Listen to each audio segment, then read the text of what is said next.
Wait. మీ doubt ఏంటో అర్థమైంది. నేను క్లియర్ చేస్తాను. దానికంటే ముందు ఈ వీడియోని లైక్ చేయండి, షేర్ చేయండి అండ్ ఇలాంటి ఇన్ఫర్మేటివ్ వీడియో కోసము నా పేజ్‌ని ఫాలో చేయండి. మనందరికీ ఎప్పుడూ ఒక డౌట్ ఉంటుంది. చికెన్ మంచిదా? మటన్ మంచిదా అని. సో, ఈరోజు ఈ టాపిక్‌లో అదే తెలుసుకుందాము. ఇంకా లేట్ చేయకుండా let's get into the topic. Science ప్రకారము మటన్ అనేది రెడ్ మీట్ కిందికొస్తుంది. ఈ రెడ్ మీట్‌ని రెగ్యులర్‌గా ఎక్కువ తినడం వలన 3 మేజర్ రిస్క్ అనేటివి ఉంటాయి. ఇందులో మొదటిది గుండె సంబంధిత జబ్బులు, బ్రెయిన్ స్ట్రోక్. రెండవది పేగు సంబంధిత క్యాన్సర్స్. మూడవది డయాబెటిస్. ఎందుకంటే మటన్‌లో సాచురేటెడ్ ఫ్యాట్ అనేది ఎక్కువగా ఉంటుంది.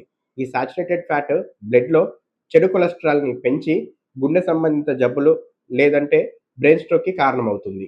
మరియు ఇందులో ఉండే హీమ్ ఐరన్ అనేది మన శరీరం లోపల ఇన్సులిన్ రెసిస్టెన్స్‌ని పెంచి డయాబెటిస్‌కి కారణమవుతుంది. ఇంతే కాకుండా ఈ మటన్‌ని ఎక్కువసేపు హై టెంపరేచర్‌లో ఉడకబెట్టడం వల్ల మటన్ నుంచి కొన్ని క్యాన్సర్ కారకాలు ఉత్పత్తయి పేగు సంబంధిత క్యాన్సర్‌కి కారణమవుతాయి.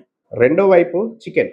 చికెన్ అనేది వైట్ మీట్ కిందికొస్తుంది. ఈ వైట్ మీట్‌లో పైన చెప్పుకున్నట్టుగా ఫ్యాట్ గాని, హీమ్ ఐరన్ గాని చాలా తక్కువగా ఉంటుంది. సో, ఫైనల్లీ చికెన్ తింటే బెటరా? మటన్ తింటే బెటరా? అంటే రెగ్యులర్‌గా తినేవాళ్ళు మటన్ కన్నా చికెన్ తినడం better. So friends, mutton, chicken ఈ రెండిట్లలో మీకేది ఇష్టమో కింద కామెంట్ చేయండి.